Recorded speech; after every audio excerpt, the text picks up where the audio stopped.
I'm back with another triggering topic. Now, one of my beautiful supporters asked me to make a video about this. She wanted to talk about domestic violence and how to heal. So that's what we're going to talk about today. Well, first, let's talk about the signs of a man that is more than likely an abuser. Because I think if we talk about some of the signs that we can, first of all, avoid these type of men if at all possible, because of course it's better to never become involved with an abuser than to leave one. That's way more complicated. But these signs can manifest themselves before or after you get into a relationship. So what we're going to do is we're going to do a countdown from 10 to 1 to the biggest sign of a potential abuser. So let's get into it. Sign number 10. A man that has multiple baby mamas and is sexually promiscuous. A man that is undisciplined sexually is undisciplined in every area of his life. I mean that. And that is including his self-control. Now let's get into sign number 9.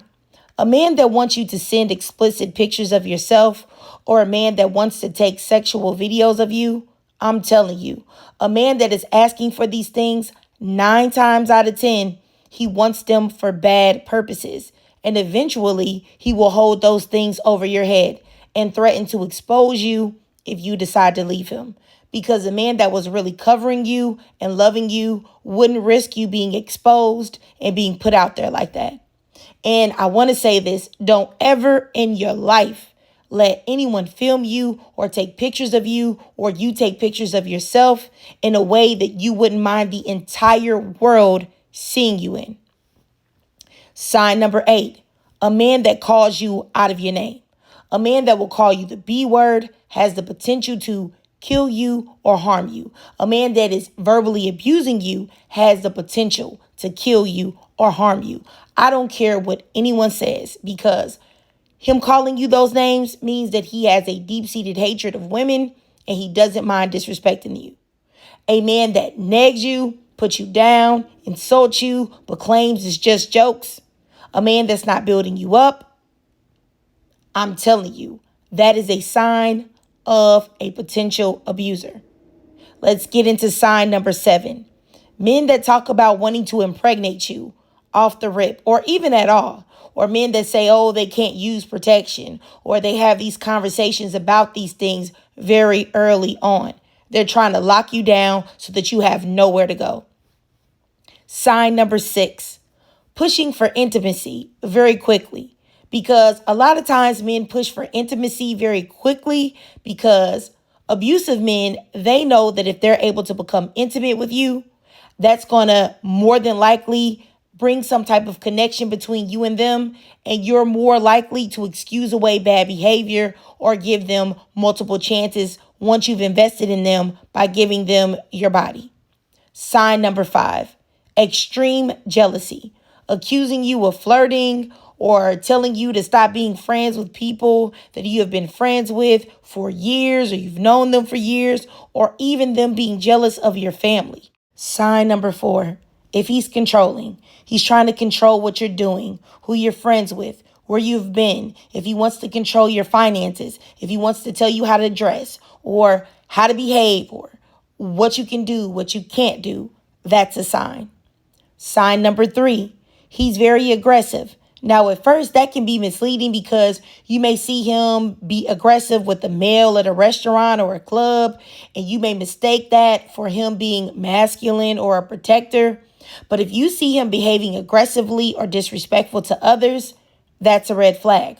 Or let's say if you had a disagreement with him and he does anything that is even remotely aggressive towards you. And I really mean anything, yelling at you, raising his voice, pushing you, threatening you, even stopping you from leaving a room or restraining you. All of these are signs of an abusive man, and you need to discontinue that relationship immediately. I mean, it's like, even if y'all are just getting to know each other and y'all are having like a discussion or a debate and he cuts you off, or he says your points don't matter, or you're wrong, or he tries to intimidate you, or he has like an intimidating body language or posture, he is not the one. And a lot of times this behavior will definitely manifest before you even get deep into the relationship. But a lot of times we might excuse that away.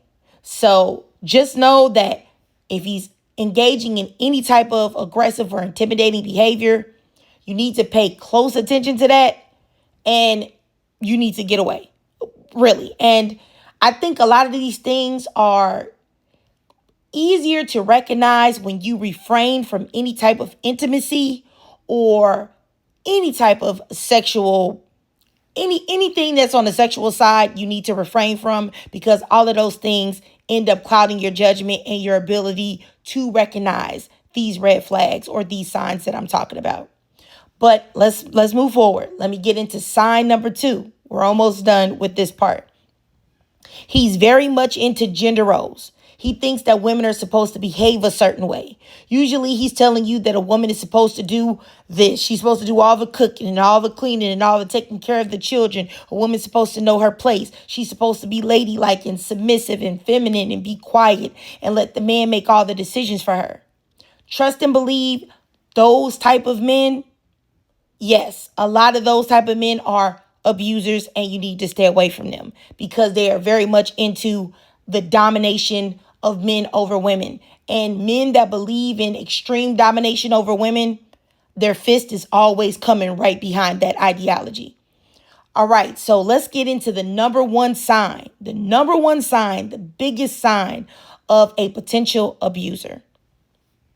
He wants to be involved with you very quickly. He comes on very strong, like he's asking you to be his girlfriend on the first date, or he's asking you to marry him after he only knew you for a week or two, or he wants to live with you after your second date, or he's telling you that he loves you and you're his soulmate and he barely knows you. And I know as women, a lot of times we can get an ego like, oh, I'm just that bad. I'm just that good of a woman that he just can't help but really love me or really care for me or really want to be with me after barely knowing me. No, that's not it, sis. He is more than likely on some type of abusive or manipulative type of time. So those are the top 10 signs. Of course, there are many, many, many, many, many more signs that you could see maybe once you're in the relationship or even before the relationship even begins. But I just wanted to give you the top 10, at least in my opinion.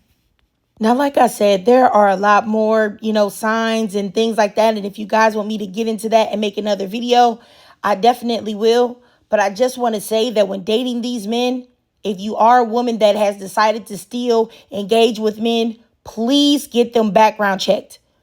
Of course, that is not foolproof. Of course, that is not, something that you can just totally say that is guaranteed. But you still need to do it. You need to get them background checked. Period. And if he's not willing to give you his information, he's not willing to show you his ID so that you can make sure that he's providing you with his real name, then you shouldn't even entertain him.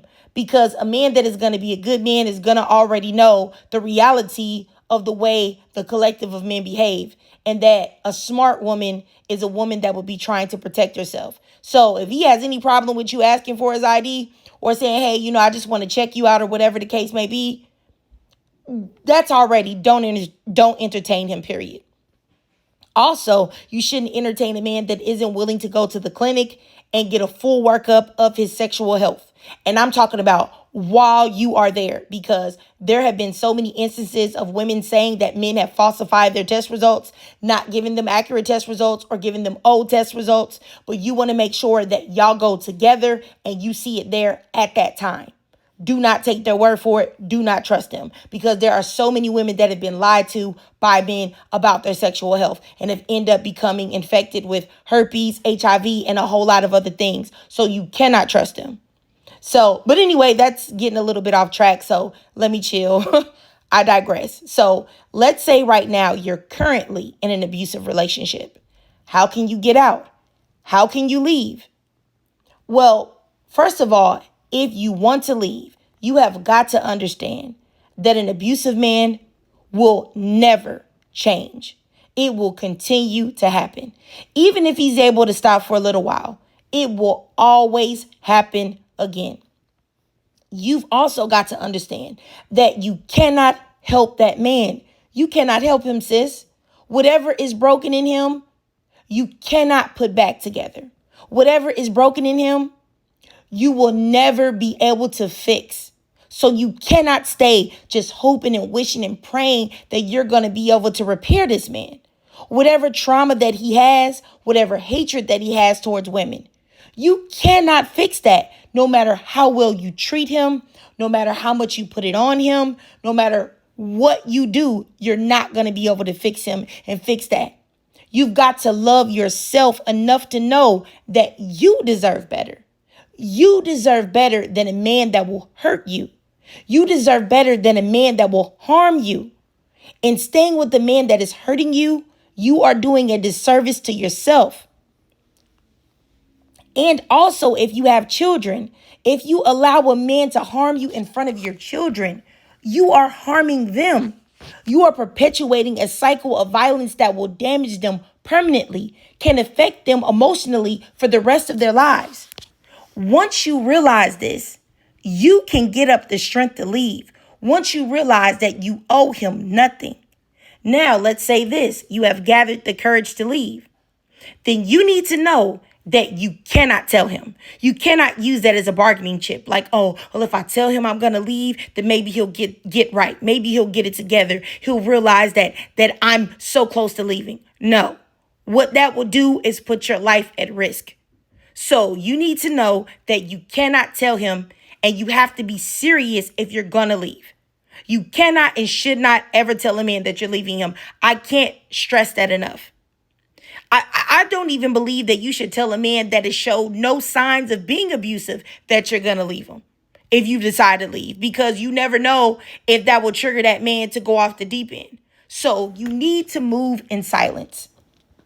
You need to make an escape plan, a plan that you can activate at a moment's notice, where you can easily get to your car, or you can maybe have a spare key somewhere hidden outside where he doesn't know. So if he sees you go outside and he doesn't see your keys or anything, he doesn't think that you're leaving. And you need to have all of your important documents stashed in a safe space or a safe place. And also, you have to not be afraid of leaving everything behind, because some women that have left men have had to leave only with the clothes on their backs, only the clothes on their children's backs. They've only been able just to put everybody in the car and just dip. And, you should also really plan these things out. You should do a practice run if you can, but if you can't, that's all right. Or if you feel like that in itself will give away your plan, then don't do that. And, a lot of people will say, you should have your children run through the practice run. But if your children are young or they can't be trusted not to tell your abuser, then by all means, do not do that. I just want to make sure that we know this.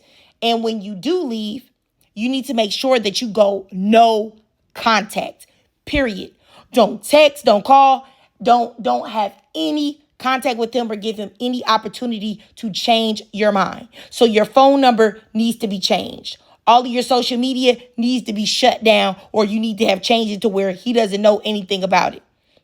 But really, I feel like you should just go radio silent. You shouldn't even have any social media in this particular stage of leaving. You shouldn't, because he shouldn't know where you're staying. He shouldn't know anything about you. You shouldn't have, sometimes people can be tracked through social media, so you shouldn't have anything up at that time.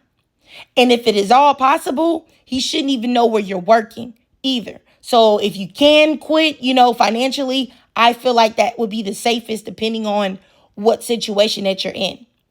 Also, you should definitely, if you can, you should make sure that you have your CCL.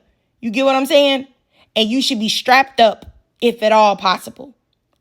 And all of your passwords, all of your accounts, all of your usernames, all of your passwords and everything that you can think of should be changed. Your banking password, just really anything. You should just change all of your passwords to something that he would never guess. So nothing that is predictable, nothing that you normally use. And also, you can't be afraid to go to a shelter.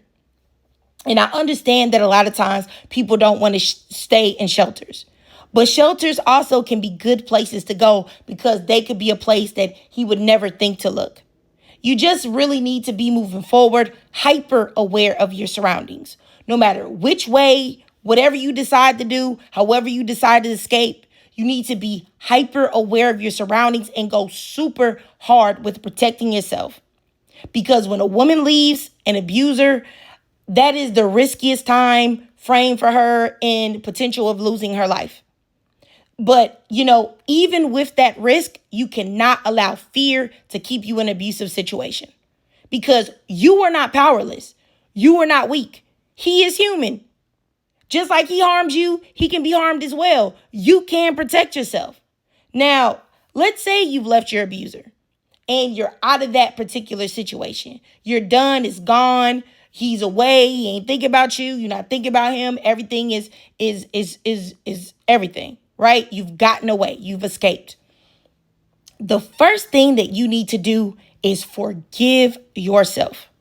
Forgive yourself. Stop blaming yourself. Because you got to know something. And I don't know if I say it as much on this channel, but I want to say it today. There is not a person alive or dead that has not made any mistakes.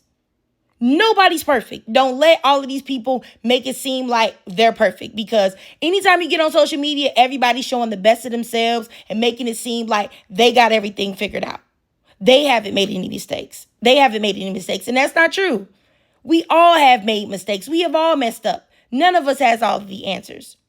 So understand that. Forgive yourself. You cannot undo what has been done. You can't. But what you can do is you can be better and you can be wiser moving forward. And you can make sure that you are never in that type of position again. Now you've got to build up your self-esteem and your self-love so that when men see you, they already know that they shouldn't even try you. You need to make sure that a man never tries you again. That when a man just sees you, he just knows by looking at you that you don't play like that. I know you've seen women that give off that air that they don't even play like that. Don't even try them. And you know what?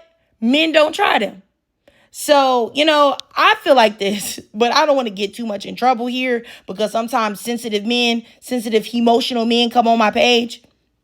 But I'll just say this. I always think a man should be aware or think that you're a little crazy so that he knows that if he gets crazy, then he knows that you're going to get crazy too. But, because I feel like a lot of men bank on women being scared of them or not acting wild like they do. So they just think the woman's just going to accept her beat downs and just be like, oh, or accept mistreatment and just accept it. I don't know if you know what I'm saying.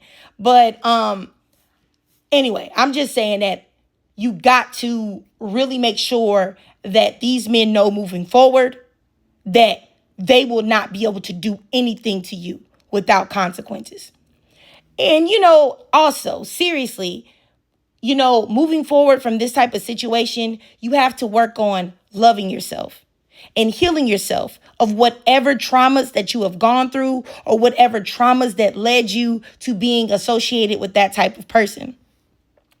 And also, if you have children, you have to help them heal as well. You can't ignore their pain as well. You guys have to heal together as a unit.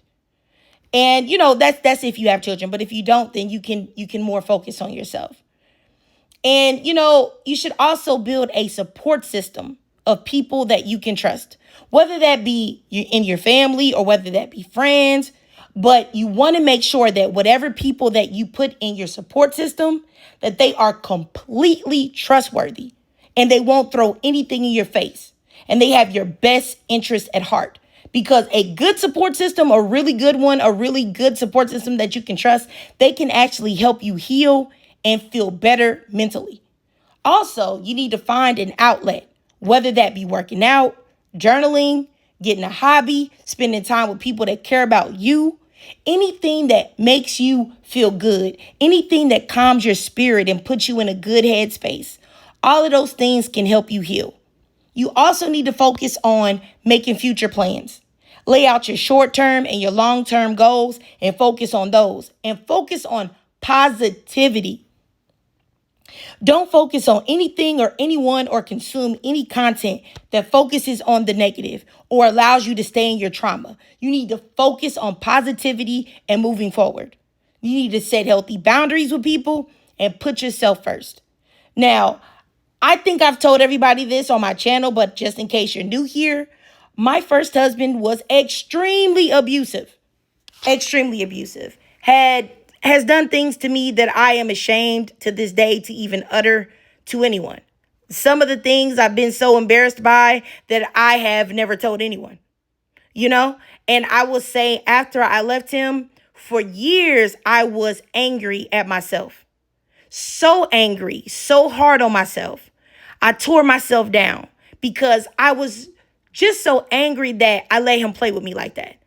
I was, you know, so angry that I feel like he just did his big one on me, and I just let him do it. And what I told myself was, after I left, is that I would never, ever, ever in my life let a man play with me like that again. And I never have. And I learned my lesson. And I feel like every woman that has been in this situation, you just have to make a promise to yourself that you will never let it happen again. And the thing is that you can't control men. I know that. But what you can do is you can control what you accept from them. So somebody playing with you, you can't stop them from attempting to try to play with you. But what you can do is say, oh, okay, you playing with me? Bye. You're gone. You get lost. I will never entertain you again, and be serious about that. So I know that with me, I set standards and boundaries for myself, and I just really made sure that I always stuck by them. Always. And that helped me feel more in control of my life, myself, and my situation. And I really, really strongly advocate that you do the same. Really have boundaries, really have standards that you will not budge on. And you have to understand that if you can't find somebody to meet your standards, if you can't find somebody to treat you in the way that you want to be treated, you can't just say, oh, well, I'm not going to find anybody, so I'm just going to go ahead and accept this dude. He not giving me what I want, and but I'll just, because I don't want to be. No, you have to be comfortable with, if you don't find someone to meet your standards, that you're willing to be alone. You're willing to stand on business, if we're using that still. You want to stand 10 toes on whatever it is that you're demanding. That's how you make sure that you take control of your power, you take control of your situation, and you don't let anybody play with you, And, you may have bad days thinking about the things that have happened to you. It's happened to me. But as long as you focus on the good days, and you focus on positivity, and you focus on forgiving yourself and healing, then eventually you will have more good days than bad days. But I digress. If hopefully this was helpful, I hope that it was helpful. But I digress. If you watched this whole video and you really did enjoy it, please do me a favor and drop a 111 in the comments. And if you can donate to my Cash App above to help support the channel, that's no problem at all. I know times are hard out here, so just do your girl a free favor. Follow your girl on TikTok. I live stream there. Also follow me on YouTube. Hit that notification bell so that you don't miss any of my new uploads. And as always, ladies, I really love to hear from y'all. So please let me know if y'all would like more videos like this or about topics like this, and what topics y'all would like me to talk about moving forward in the future. And as always, like I said, I really do love to hear from y'all. So please drop your thoughts, comments, and feelings down below.